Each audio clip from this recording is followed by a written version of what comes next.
This is the Extra Point Podcast from Arizona's family. Our next guest, I don't believe lives in the Valley of the Sun, but his journalism is blowing up right now all over Arizona, talking Cardinals, talking Phoenix Suns.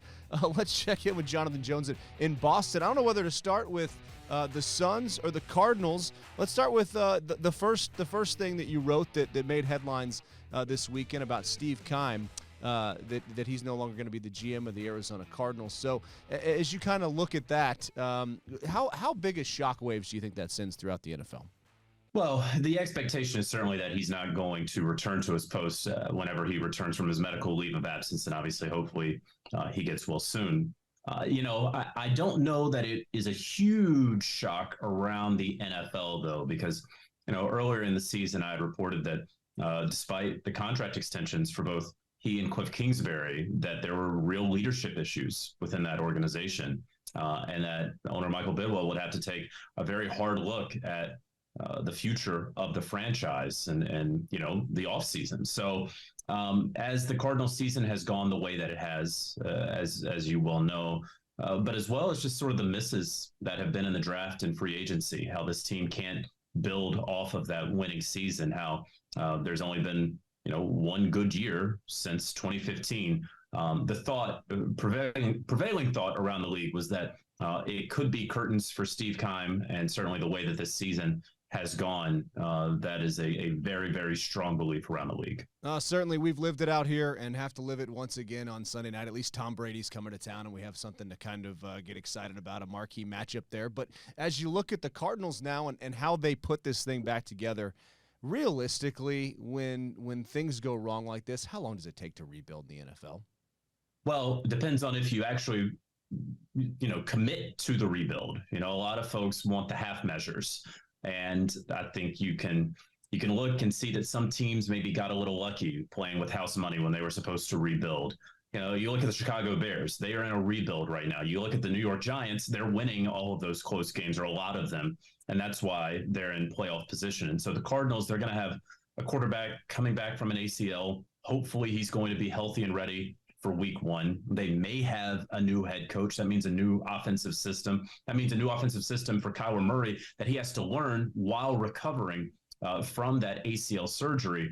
And then you have a defense that has some good parts, but also lacks a great deal, especially on the back end. So I look at this team, this Cardinals team, and I don't think that there's a quick fix to get them in contention for an NFC title right now.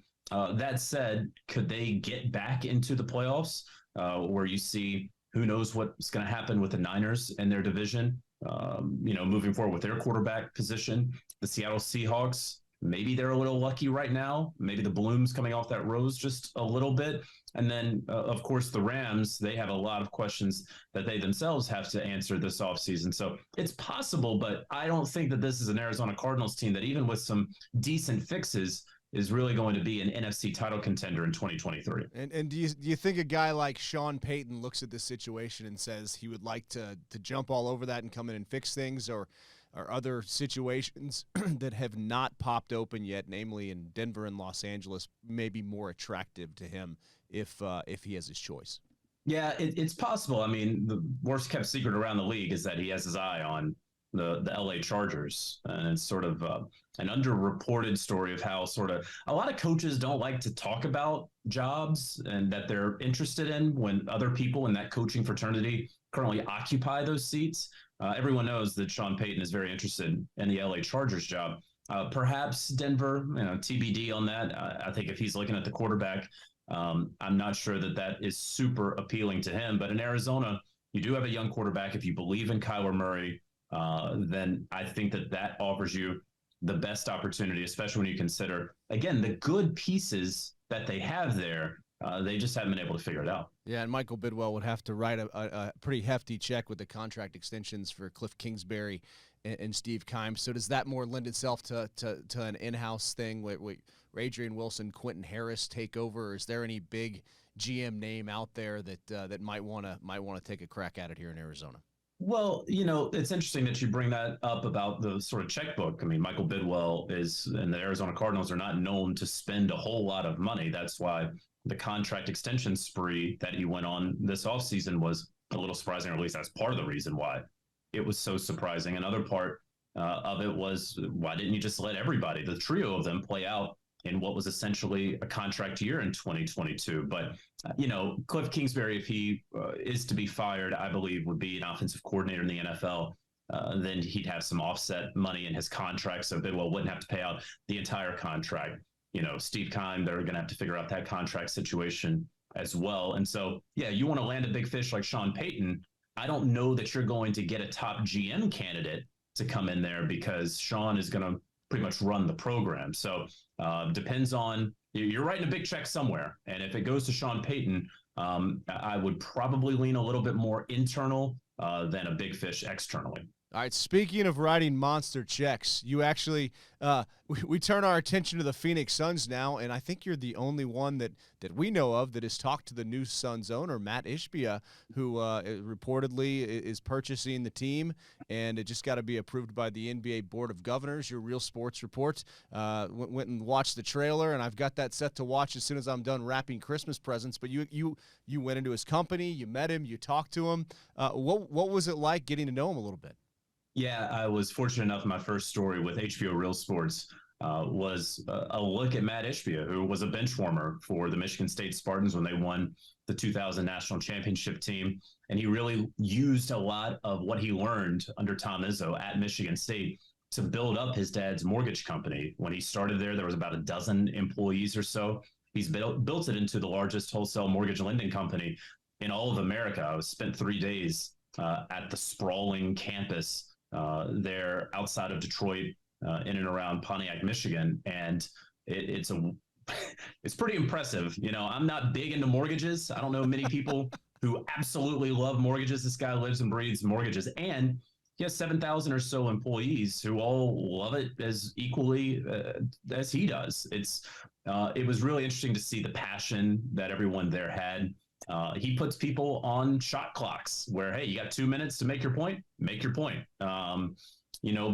I saw him walk around to various cubicles, and he has his team captains, he calls them, who create huddles every morning, trying to give their team sort of the message for the day. And then everybody goes out and they hop on the phones, and there is a reason, and there is a formula, a tried and true formula that he's put into place that has made UWM, United Wholesale Mortgage, the number one wholesale mortgage lending company in the country. Did you get a sense as you were talking to him how much he was looking to acquire an NBA franchise and how much basketball's in his blood?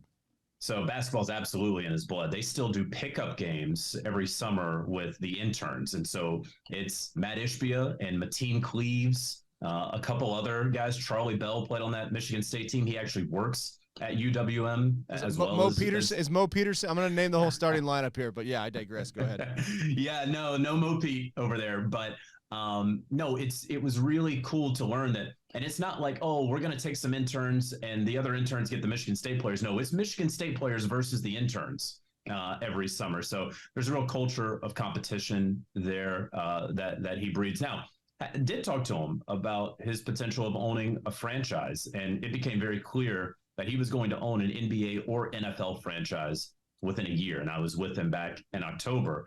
I didn't know it was going to happen this quickly, though not at all surprised. And so there's the Phoenix Suns, reportedly $4 billion, obviously getting the Phoenix Mercury as well. He was in on the Denver Broncos, and he just missed out on that bid of $4.65 billion. So I know that the $4 billion number seems very high to people. I took that number to mean that he wanted to make sure he wasn't going to miss out on this franchise. So he may have paid a premium, if you consider $4 billion to be a premium. I certainly do. But I do think that he's going to be a really, really good owner, as much as one can prognosticate that. All right, and what's your next piece of Arizona sports news you can go ahead and break for us here? I mean, you got the Sun. You got any Diamondbacks news or any Arizona Coyotes or Sun Devils news? Yeah, just hang tight. I'm going to have a bombshell report on the Sun Devils soon enough. All right. Tell us a little bit more about Real Sports, if you could, with, I mean, you said that's your first report. I mean, so going, you covered what the Panthers in Charlotte for a while in the NFL and worked your way up to CBS, and you're the insider there. And how does your real sports job work? You just go and you'll spend 3 days on a subject and put together the piece that way? Yeah, maybe a week, maybe a couple months. Real sports is really unique. I've been watching it since I was a kid. It's the gold standard in journalism, and so very fortunate to be a part of the family there. And so, any story can take any number of forms, right? I mean, one of my favorites was on Sherpas at Mount Everest.